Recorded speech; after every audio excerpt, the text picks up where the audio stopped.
अस्सलामुअलैकुम। आप देख रहे हैं के न्यूज एचडी। मैं हूं हारिस अली शाह गिलानी। चलते हैं आज की अहम खबरों की तरफ।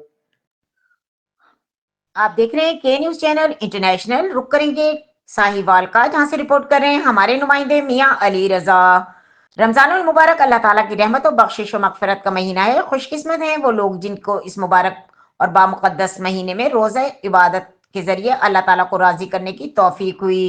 ये वो मुबारक महीना है कि जिसमें अल्लाह ताला नफिल का सवाब फर्ज के बराबर और फर्ज का सवाब कम अज कम 70 गुना बढ़ा देते हैं। इन ख्यालात का इजहार उम्मीदवार सूबाई असम्बली पीपी 198 राहत वेलफेयर फाउंडेशन के चेयरमैन चौधरी सगीर अंजुम और सदर मियां बाबर सगीर ने टीवी अस्पताल में रोजाना की बुनियाद पर 800 अफराद के लिए रोजा अफ्तारी के मौके पर रोजेदारों से खिताब करते हुए किया।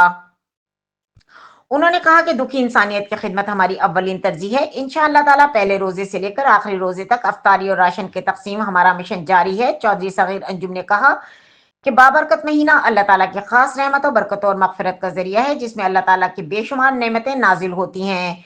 राह हक फाउंडेशन अपनी मदद आपके तहत हजारों अफराद का रोजाना की बुनियाद पर राशन तकसीम कर रही है। समाजी खिदमत के हमारे प्रोजेक्ट्स में पूरे माह रमजान और मुस्तहिक अफराद के माहाना राशन के अलावा तलबा और तालबात की तालीमी वज़ाइफ, यूनिफॉर्म, जहेज का सामान गरीबों में और यतीमों की मदद जैसे मंसूबे शामिल हैं। मियां बाबर सगीर अंजुम ने कहा कि रमजानुल मुबारक के महीने में उम्मत मोहम्मदिया के लिए जन्नत के दरवाजे खोल दिए जाते हैं और जहन्नम के दरवाजे बंद कर दिए जाते हैं। सरकश शयातीन को जंजीरों में जकड़ दिया जाता है और रोजा मुबारक अमल है जिसके बारे में अल्लाह ताला फरमाते हैं कि रोजा खालिस मेरे लिए है। यही वो मुकद्दस वक्त है जब कुरान करीम का नुजूल होगा और हमें हिदायत का रास्ता अता किया गया। इस बाबरकत माह की पाकिज़ा सआदतों से बहरमंद होकर कुर्ब खुदाबंदी के हुसूल को मुमकिन बनाएं। सरवतमंद और साहिब इस्तेदाद अफराद को चाहिए कि वह अपने गिन नवा में ऐसे घरानों को नजर में रखते हुए इनकी जरूरियात को इज्जतमंदाना तरीके से पूरा करें।